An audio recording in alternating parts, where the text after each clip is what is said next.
खुदावंद यीशु मसीह के अजीम और जलाली नाम में आप सबों को सलाम। आज प्रस्तुति में बहुत मज़ा आया, बड़े जोश के साथ खुदावंद के परस्तारों ने खुदावंद की प्रस्तुति की। उसमें गीत हम गा रहे थे कि मरहबा मरहबा शहंशाह आ गया। खुदावंद यीशु मसीह को हम कहते हैं कि वो बादशाहों का बादशाह है, वो बादशाहों का बादशाह आ गया। इससे बढ़कर कोई बात हो नहीं सकती कि बादशाहतों को बनाने वाला, बादशाहतों को गिराने वाला, बादशाहतों के फैसले करने वाला वो खुद जमीन पे आ जाए, इससे बढ़कर कोई बात नहीं हो सकती। हम उस बादशाह के लिए जोरदार तालियां बजाएंगे जो मेरे और आपके लिए जमीन पर आ गया। हालेलुया। आज कलाम मुकद्दस में से हम जिस मौजू पर बात करेंगे वो है जिंदगी की रोटी। खुदा यीशु मसीह के बहुत सारे टाइटल हैं, उन टाइटल में से एक टाइटल है बादशाह। हम खुदा यीशु मसीह को बादशाह भी कहते हैं और इसमें कोई शक नहीं कि हम सिर्फ उसको बादशाह कहते ही नहीं बल्कि वो बादशाह है, वो बादशाह है। और बादशाह जो है कहाँ होते हैं, हम अंजील मुकद्दस में से देखेंगे। एक हम हवाला पढ़ेंगे और थोड़ी सी फिर हम इस पर बात करते हैं। मुकद्दस लूका रसूल की मार्फत लिखी गई अंजील,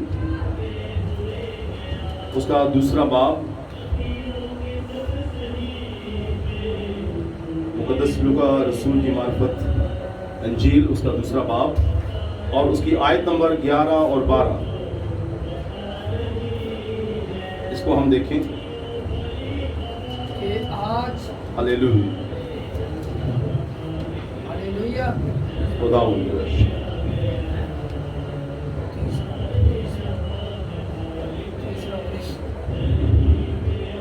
हालेलुया हालेलुया हालेलुया हालेलुया।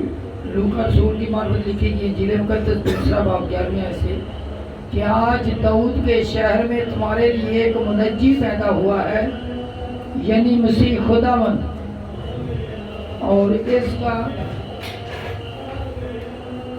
तुम्हारे लिए ये निशान है कि तुम एक बच्चा को कपड़े में लिपटा और चरनी में पड़ा हुआ पाओगे।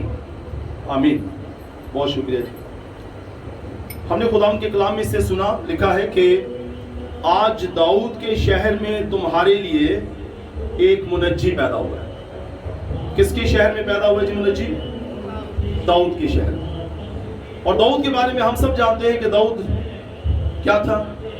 इस्राएल का बादशाह। तो बादशाह कहां पैदा होते हैं? बादशाहों के घर में। जहां बादशाह होता है उसके घर में जो औलाद पैदा होती है, उसके बेटे, वही बाद में बादशाह बनते हैं। तो खुदा यीशु मसीह के बारे में है कि दाऊद के शहर में, तो चूंकि नस्ल के एतबार से खुदा यीशु मसीह दाऊद की नस्ल में से, तो इसलिए वो कहां पैदा हुए हैं? दाऊद के शहर में। और दाऊद का शहर क्या? दाऊद का शहर बैतलहम। बैतलहम और इब्रानी जुबान में बैतलहम के मायने होते हैं रोटी का घर, रोटी का घर। तो दाऊद का शहर बैतलहम, ये शहर यरूशलेम से इसके जुनूब मगरिब की तरफ 5 मील के फासले पर वाक़या है और ये सतह समंदर से तकरीबन 2550 मीटर बुलंद है।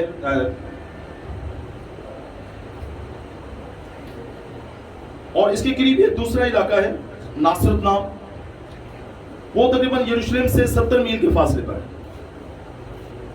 और इन दोनों से खुदावंद यीशु मसीह का गहरा एक ताल्लुक रहा है। खुदावंद यीशु मसीह की पैदाइश, दाऊद की पैदाइश भी इसी इलाके में हुई है, बैतलहम, और उसके बाद खुदावंद यीशु मसीह की पैदाइश भी इसी इलाके में हुई है, बैतलहम। और इसके करीब दूसरा इलाका नासरत। तो जब खुदावंद के कहने के मुताबिक हेरोदेस बादशाह जब खुदा यीशु मसीह को मरवाने को तैयार था तो खुदावंद के हुक्म के मुताबिक यूसुफ खुदा यीशु मसीह को लेकर मरियम के साथ मिस्र चला गया। और जब वो मिस्र से वापस आए तो खुदा एक फरिश्ता की हिदायत के मुताबिक ही तो क्या वो कहते हैं कि वापसी वो नासरत शहर में आके बस गए बैतलहम से थे, लेकिन वापसी में वहां पर नहीं आए बल्कि आगे नासरत में बस गए। तो नासरत में खुदा यीशु मसीह की सारी जिंदगी कह लें, तकरीबन जिंदगी के 30 साल खुदा यीशु मसीह ने नासरत शहर में गुजारे, यानी अपना बचपन और अपनी जवानी के अयाम खुदा यीशु मसीह ने नासरत शहर में गुजारे। और नासरत शहर में क्यों गुजारे? एक पेशन गोई है जो यशायाह नबी ने खुदा यीशु मसीह के बारे में की कि एक हम पढ़ते हैं, लिखा है ताकि वो बात पूरी हो कि जो नबियों की मार्फत लिखा है कि वो नासरी कहलाएगा, वो नासरी कहलाएगा। ये पेशन गोई यशायाह नबी के सहीफा में है कि वो नासरी कहलाएगा। हालांकि लफ्ज नासरी इन मायनों में वहां पर नहीं है जैसे हम वो बोल रहे हैं नासरी, तो वहां पर एक लफ्ज है, इब्रानी लफ्ज है नसर। अब जो इब्रानी लफ्ज नसर है तो कहा जाता है कि जो लफ्ज नासरी है ये भी इसी से बनता है। ये नसर जो है ये रूट वर्ड है और इसी लफ्ज से फिर आगे नासरी बनता है। तो कहा जाता है कि ये असल में जो कहा है कि वो नासरी कहलाएगा, तो ये यशायाह नबी के उसी सहीफे की तरफ या उसी आयत की तरफ इशारा है जिसमें वो कहता है कि दाऊद के तने से एक बारआवर शाख पैदा हो, कॉम्पल निकलेगी और एक बारआवर शाख पैदा होगी। तो वहां पर जो बारआवर शाख के लिए, एक बड़ी शाख के लिए जो लफ्ज इस्तेमाल हुआ है वो है नसर, और उसी नसर से लफ्ज बनता है नासरी। और कहा जाता है जो नासरत का शहर है इसमें बसने की एक बड़ी वजह यही कही जाती है कि चूंकि सहीफे में लिखा है, नबी ने पहले खुदा के इल्हाम से फरमाया कि वो नासरी कहलाएगा, इसलिए जब वो मिस्र से वापस आता है तो वो आके नासरत शहर में बसता है ताकि वो सहीफा पूरा हो जाए कि वो नासरी कहलाए, चूंकि नासरत का रहने वाला होगा। बैतलहम में एक और बड़ा अहम वाक़या हुआ कि इसी में दाऊद नबी को सैमुअल नबी ने मसा किया बादशाह के लिए, और इसी जगह पर बैतलहम में, ये जगह आज भी इस्राएल के अंदर मौजूद है, और यहाँ पर एक गार है। बात मैं कर रहा हूँ, अभी हम आएंगे कि खुदा यीशु मसीह की पैदाइश कहाँ हुई, किस जगह पर हुई। तो कहा जाता है कि बैतलहम में एक गार है जिसकी लंबाई कहते हैं कि कोई लगभग कोई 39 यानी 39 फुट है, उसकी चौड़ाई तकरीबन 11 फुट है और उसकी ऊंचाई तकरीबन 9 फुट है। तो इस पैमाइश की एक गार वहां पर मौजूद है, और उस गार के बारे में कहा जाता है कि शायद ये वो जगह थी जहां पर खुदा यीशु मसीह, जब उनको सराय में जगह ना मिली तो उस जमाने में यहाँ पर शायद इस गार के अंदर वो अपने जानवर वगैरह बांधते थे, उनको रखते थे। तो जब बाकी उनको किसी और जगह ना मिली तो फिर इस गार में, क्योंकि शेल्टर भी था, तो यहां उनको जगह मिली। और इस जगह पर बाद में 330 सदी मसीही में इसी जगह पर, इसी गार पर एक बादशाह, एक मसीही बादशाह कॉन्स्टेंटाइन, उसने इसी जगह पर एक चर्च बना दिया। तो तहकीकात की गई तो पता चला कि खुदा यीशु मसीह इस जगह पैदा हुए थे, तो उसी जगह पर एक चर्च कायम कर दिया गया जिसका नाम चर्च ऑफ नेटिविटी रखा गया है। ये चर्च अभी भी मौजूद है और लोग जाते हैं और उसको विजिट करते हैं। तो जब लोग वो जगह देखने जाते हैं कि जहाँ खुदा यीशु मसीह पैदा हुए, तो वहाँ पर आजकल एक चर्च बना दिया गया, चर्च ऑफ नेटिविटी। खुदा यीशु मसीह एक बादशाह के तौर पे पैदा हुए, वो दाऊद के घराने में पैदा हुए, वो बादशाह है। 11वीं आयत, आज दाऊद के शहर में तुम्हारे लिए कौन पैदा हुआ है? एक मुनज्जी पैदा हुआ है। तो मुनज्जी यानी निजात देने वाला, तो वो निजात देने वाला है। और कौन निजात देने वाला? यानी मसीह खुदावंद।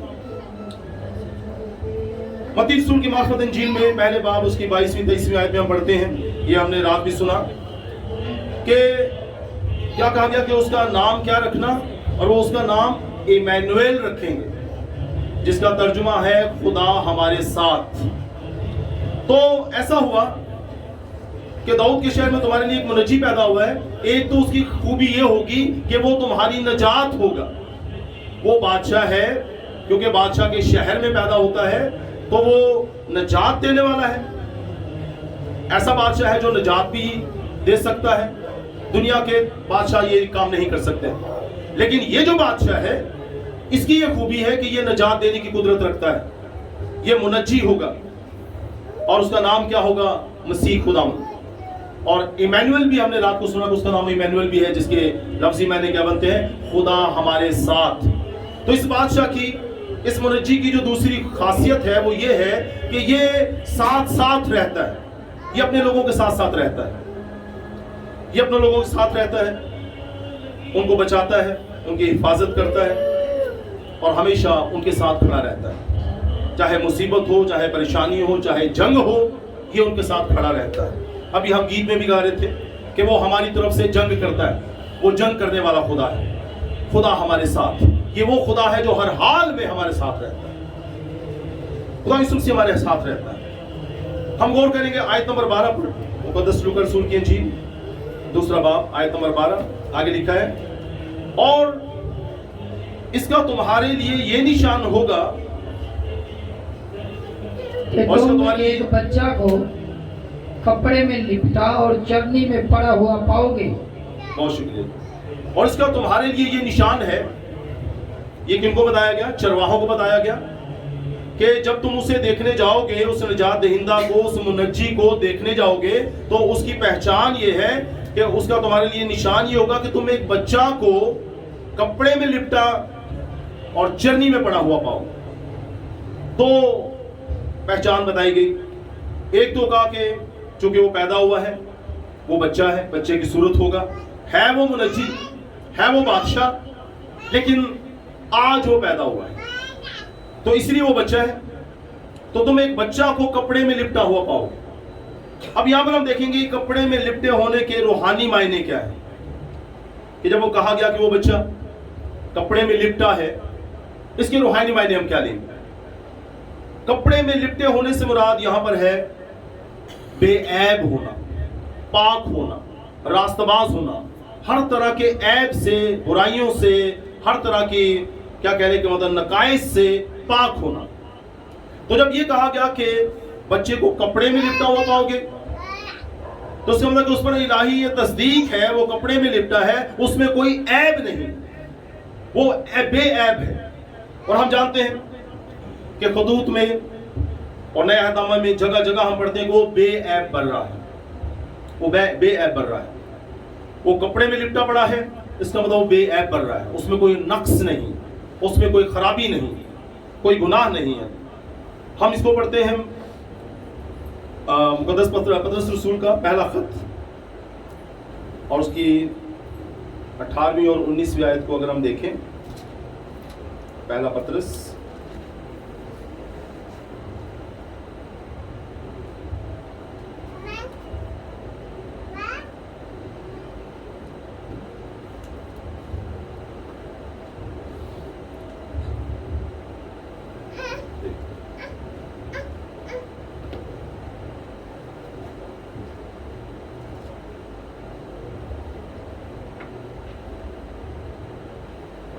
हम एक दूसरा हवाला देखते हैं, इब्रानियों का खत देखते हैं। इब्रानियों, मुक़द्दस पौलुस रसूल का खत, इब्रानियों का नाम, उसका नामा बाब और उसकी आयत नंबर 14 हम देखते हैं। तो मसीह का खून जिसने अपने आप को अज़ली रूह के वसीला से खुदा के सामने बेऐब कुर्बान कर दिया, तुम्हारे दिलों को मुर्दा कामों से क्यों ना पाक करेगा, ताकि जिंदा खुदा की इबादत करें। आमीन। तो लिखा है कि तो मसीह का खून जिसने अपने आप को अज़ली रूह के वसीला से खुदा के सामने बेऐब कुर्बान कर दिया। तो बात है बेऐब कि वो बर्रा, وہ بچہ جس کی نشانی چرواہوں کو بتائی گئی تو بتایا گیا کہ وہ کپڑے میں لپٹا ہے تو مطلب وہ بے عیب ہے، اور چونکہ وہ بے عیب ہے تو اس لیے اس کی قربانی بھی بے عیب ہے، وہ قربانی دے گا تو اس کی قربانی بے عیب ہے۔ اس سے پہلے بھیڑوں اور بکریوں کی قربانی دی جاتی تھی، مینڈوں اور جناب بیلوں کی قربانی اور اس طرح باقی جانوروں کی قربانی دی جاتی تھی، لیکن وہ قربانی کامل قربانی نہیں تھی، وہ قربانی وقتی طور پر ہوتی تھی۔ انسان گناہ کرتا، خطا کرتا، جرم کرتا، اس کے لیے قربانی دی جاتی اور اس کے وقتی گناہ معاف ہو جاتے۔ اب اگر وہ پھر دوبارہ گناہ کرتا تو دوبارہ سے پھر سے اسے قربانیاں دینا پڑتی، وہ قربانیاں ناقص تھی، وہ مکمل طور پہ انسان کو گناہوں سے پاک نہیں کر سکتی تھی۔ لیکن یہاں یہ جو بادشاہ ہے یہ بے عیب ہے، اب چونکہ یہ بے عیب ہے، بے نقص ہے، تو اس لیے اس کی قربانی بھی کیا ہے؟ کامل ہے۔ یہ قربانی دے گا تو گناہ مکمل طور پہ ختم ہو جائے گا۔ ہم واپس آئیں گے لوکا کی رسول کی انجیل، اس کا 2 باب، پہلا حصہ ہم نے پڑھا، اور اس کا تمہارے لیے یہ نشان ہے کہ تم ایک بچہ کو کپڑے میں لپٹا ہوا پاؤ گے۔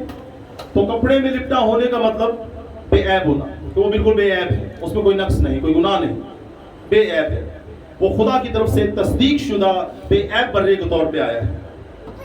اور دوسرا حصہ، اور چرنی میں پڑا ہوا پاؤ۔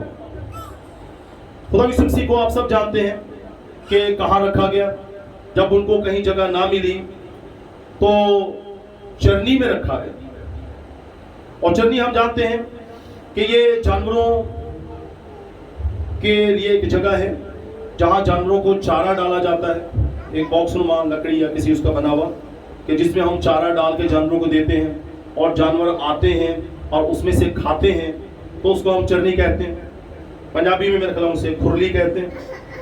تو جو چرنی ہے یہ وہ جگہ جہاں جانور آ کے کھانا کھاتے ہیں۔ تو بات یہ ہے کہ جانور آئے ہیں، آتے ہیں اور وہاں پر کھانا کھاتے ہیں، تو اس جگہ پر خدا یسوع مسیح کو کیوں رکھا گیا؟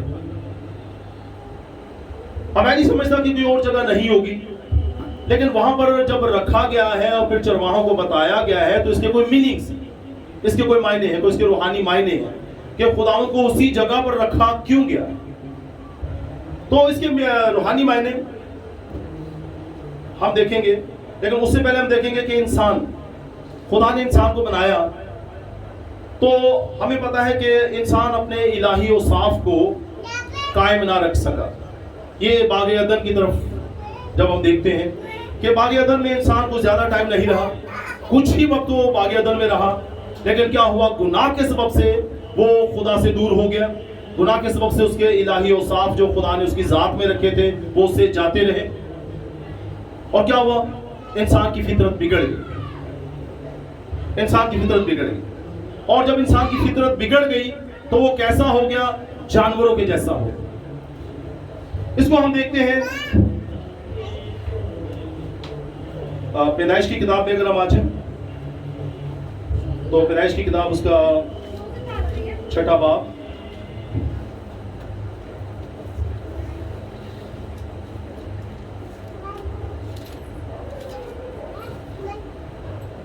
پیدائش کی کتاب اس کا 6 باب، اس کی 5ویں اور 6ٹھی آیت کو اگر ہم تلاوت کریں۔ اور خداوند نے دیکھا کہ زمین پر انسان کی بدی بہت بڑھ گئی اور اس کے دل کے تصور اور خیال سدا برے ہی ہوتے ہیں۔ تب خداوند زمین پر انسان کو پیدا کرنے سے معلول ہوا اور دل میں غم کیا۔ بہت شکریہ۔ تو ہم نے سنا اور خداوند نے دیکھا کہ زمین پر انسان کی بدی بہت بڑھ گئی، انسان بدکار ہو گیا، چونکہ وہ الہی اوصاف جو اس کی ذات میں تھے انسان اس کو برقرار نہ رکھ سکا گناہ کے سبب سے، تو کیا ہو گیا؟ بدکار ہو گئے۔ اور پھر آگے لکھا اور اس کے دل کے تصور اور خیال سدا برے ہی ہو گئے۔ تو خداوند کا کلام کیا بیان کرتا ہے کہ ایک تو ایک انسان اپنے اس مقام کو برقرار نہ رکھ سکا، وہاں سے گر گیا، اور گرا بھی اس طرح سے ہے کہ پھر اس حد تک مطلب اس میں تبدیلی آ گئی، اس حد تک وہ گر گیا کہ لکھا ہے کہ اس کے دل کے خیالات کیا ہے، سدا برے ہی ہوتے ہیں. یعنی اب وہ سوچتا ہے تو اچھی بات اس سے سوچی ہی نہیں جاتی، وہ بدی کے خیالات سوچتا ہے، دوسرے کے لیے سوچتا ہے تو برا ہی سوچتا ہے، برے خیالات. اب وہ ایسا ہو گیا ہے، اس کی نیچر ایسی ہو گئی ہے کہ اب وہ اچھائی سوچ ہی نہیں پاتا، اس کے دل کے خیالات برے ہو گئے ہیں گناہ کے سبب سے. اور اگر ہم زبور کو دیکھیں، زبور نمبر 53، زبور 53 اس کی آیت نمبر 3 ہم دیکھیں تو یہاں بھی اسی طرح کا بیان ہے.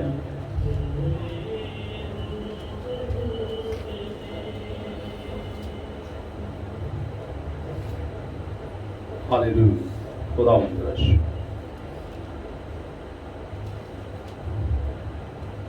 خدا نے آسمان پر سے بنی آدم پر نگاہ کی، آیت نمبر 3، وہ سب کے سب پھر گئے ہیں، وہ باہم نجس ہو گئے، کوئی نیکوکار نہیں، ایک بھی نہیں. بہت شکریہ. تو خدا کے کلام میں لکھا ہے انسانوں کے بارے میں یہ ایک آیت لکھا ہے، وہ سب کے سب پھر گئے. کس سے پھر گئے؟ خدا سے پھر گئے، اس کے کلام سے پھر گئے. وہ سب کے سب پھر گئے ہیں، وہ باہم نجس ہو گئے. نجس یعنی ناپاک ہو گئے، وہ باہم نجس ہو گئے اور کوئی نیکوکار نہیں، ایک بھی نہیں. یہ انسان کی حالت ہو چکی ہے گناہ کے سبب سے. وہ ناپاک ہو گئے ہیں، اس کے کلام سے منحرف ہو گئے ہیں، اس کے کلام کو نہیں مانتے اور نیکی تو مطلب کرتا ہی نہیں، نیکی کے خیالات اب اس میں رہے ہی نہیں. انسان کی فطرت بدل گئی ہے. اب اس کی فطرت بدل کر کیا ہو گئی ہے؟ جانوروں کے جیسے ہو گئی. تو اب ایک بات کہ اب یہ فطرت کیسے ٹھیک ہو، اب یہ فطرت کیسے صحیح ہوگی؟ یہ فطرت تب ٹھیک ہوگی، خدا نے اس کا انتظام یہ کیا کہ یہ فطرت اس طرح سے ٹھیک ہو سکتی ہے کہ انسان جو جانوروں کی مانند ہو گیا ہے، جو نجس ہو گیا ہے، ناپاک ہو گیا ہے، بدی کے خیالات کے علاوہ اب اس کے ذہن میں کوئی خیال آتا نہیں ہے، تو اب اس کی سرشت اس طرح سے ٹھیک ہو سکتی ہے کہ یہ کیا کرے؟ اپنے بیٹے یسوع مسیح کو دنیا میں بھیجا، اور بھیجا ہے اسے تو کہاں رکھا ہے؟ اسی جگہ پر جہاں جانور آتے ہیں. اور جانور کیوں؟ اس لیے کہ انسان بھی جانوروں کے لیول پر آ گیا. تو اس لیے خدا نے اپنے بیٹے کو بھی کہاں پہنچایا؟ اس جگہ پر جس لیول پہ انسان پہنچ گیا، انسان جانوروں کے لیول پہ آ گیا. تو اس لیے خدا یسوع مسیح کو بھی چرنی میں رکھا گیا جہاں جانوروں کے لیے کھانا رکھا جاتا ہے. اور جانوروں کے لیے کھانا رکھ کر اب وہاں پر جانوروں کے لیے کھانا نہیں، خدا یسوع مسیح کو وہاں پر رکھا گیا چرنی میں. اور خدا یسوع مسیح کو وہاں پر رکھ کر پھر کیا کیا گیا؟ چرواہوں سے کہا گیا کہ اب وہاں جاؤ، تم ایک بچے کو کپڑے میں لپٹا اور چرنی میں پڑا ہوا پاؤ گے. اب تم اس چرنی کے اندر کس کو دیکھو گے؟ اب وہاں جانوروں کا چارہ نہیں ہے. اب وہاں دیکھو گے تو آسمانی روٹی تمہیں نظر آئے گی، آسمانی خوراک وہاں پر نظر آئے گی، اسے کھاؤ تو پھر تمہاری فطرت بحال ہو جائے گی. اس روٹی کو کھاؤ گے، اسے اپنے اندر لوگے تو تمہاری فطرت بحال ہو جائے گی. تم پھر سے باغ عدن میں جس طرح آدم گناہ سے پہلے تھا، تمہاری وہ سرشت واپس لوٹ آئے گی اور تم پہلے جیسے انسان بن جاؤ گے، اور خدا کے ساتھ جو تمہارا رابطہ اور واسطہ ہے وہ پھر سے بحال ہو جائے. اس لیے اسے چرنی میں رکھا گیا تاکہ انسان وہاں پر آئے. اب وہاں پہ جانور نہیں آ رہے. یہ نہیں لکھا کہ اب وہاں جانور آئے ہیں، خدا یسوع مسیح کو چرنی میں رکھا تو آس پاس جانور آ کے کھڑے ہیں. نہیں، وہاں پہ چرواہے ہیں، وہاں پہ مقدسین ہے، وہاں پہ یوسف ہے، وہاں پہ مریم ہے، وہاں پہ فرشتوں کا غول ہے چاروں اطراف میں. تو اب وہاں پر معاملات کچھ اور ہیں. اور اس کو چرنی میں رکھنے کی ریزن کہ انسان اس ابدی روٹی کو کھائے، اور وہ روٹی کھانے سے اس کے اندر وہ تبدیلی آئے گی کہ جو اس کے اندر خرابی آ چکی ہے وہ خرابی اب اس میں سے جاتی رہے گی. گناہ کا وہ اثر جس نے اس میں موت پیدا کر دی ہے، اب وہ موت کا ڈنک ختم ہو جائے گا اس روٹی کے سبب سے. ہم یوحنا رسول کی انجیل میں پڑھتے ہیں اس کا 35واں باب.